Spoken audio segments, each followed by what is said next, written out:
Live from Fargo and serving you on TV, online, and on the go. This is Valley News Live at 6. There was a big tear on the back side of it, and the wind came up and blew it out. So the bubble's down. We can't have any more activities, anything in it at all. Strong winds in the valley have once again taken down the sports bubble in Fargo. Reports have come in of gusts reaching up to 30 miles per hour. The owner, Jerry Novacek, says it's going to take about 10 to 12 weeks to order a new roof and turf inside the complex. He says he hopes to have it back up and running sometime this summer. Meanwhile, while we are dealing with wind here, any of you with weekend travel plans could be dealing with blizzard conditions. Hutch will be in with more on that in just a few moments. One of the things that we look forward to with the warmer weather is driving without slippery conditions from ice and snow. But the long, harsh winter can leave roads in bad conditions. Valley News Team's Rose Itzkovitz visits some of the area's worst roads to see what's being done about them. I'm here at 21st Avenue South, at 32nd Avenue South, 13th Avenue South, 36th Street South, checking out potholes, rough roads with potholes.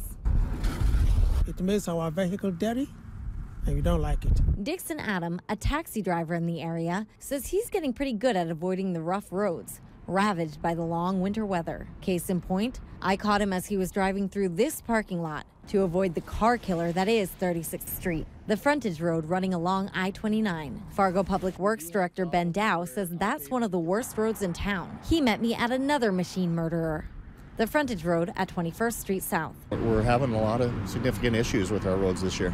He says that's thanks to the longer winter. Like right now, our ground is still frozen, so there's still 4 feet of frost underneath the ground, so the pavement is really cold. When the sun comes up, the ice melts and it all becomes water. Then it goes down through the cracks, then that moisture freezes. When the water freezes in the cracks, it expands, breaking the ground. Then it melts.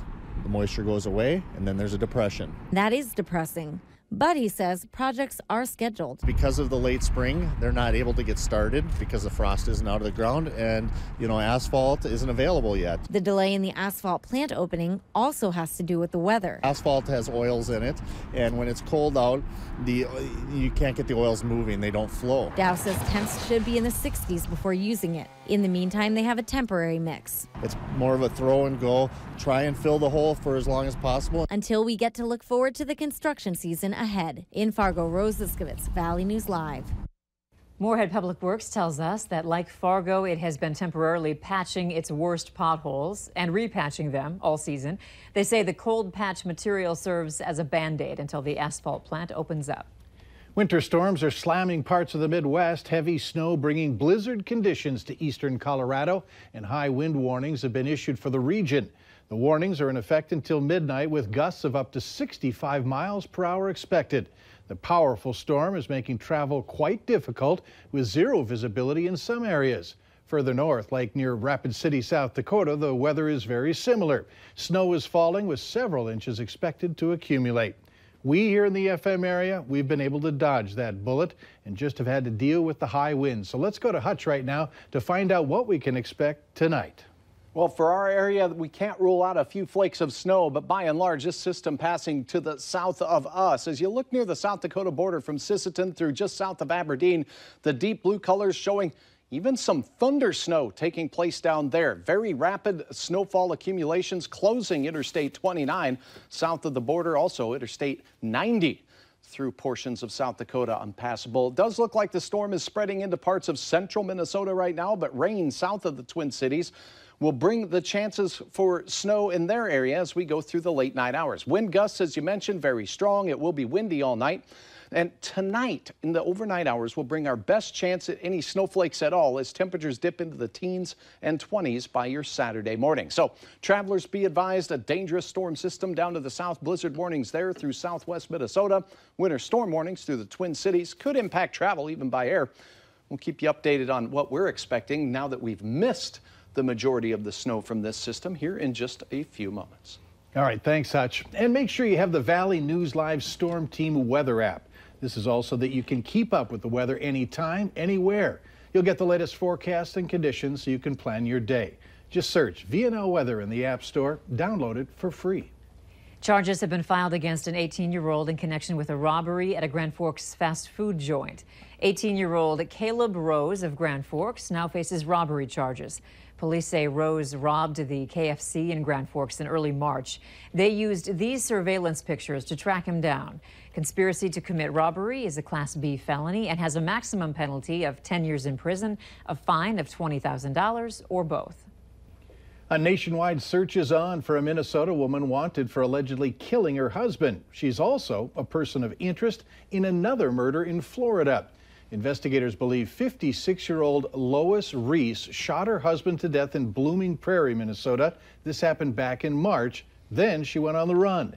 They say she hid out in Fort Myers Beach, Florida, where she allegedly shot and killed a second victim on Monday.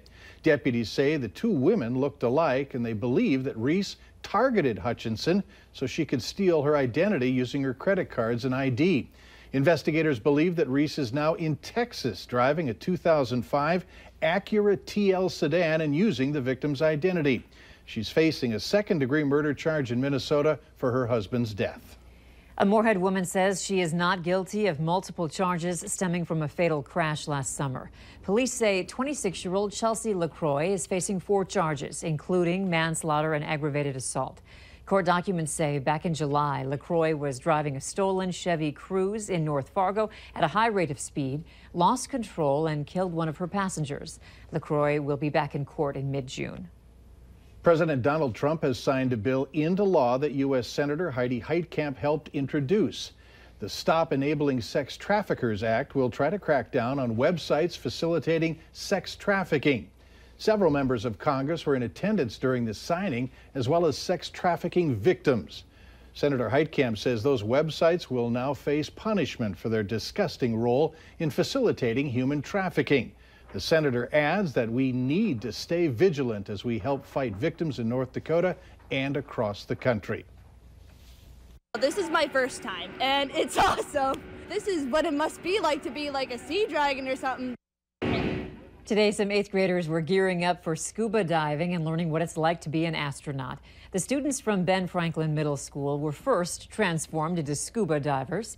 Science teacher and certified scuba instructor Jeffrey Jones introduced the program 10 years ago so that students would have a real-world experience.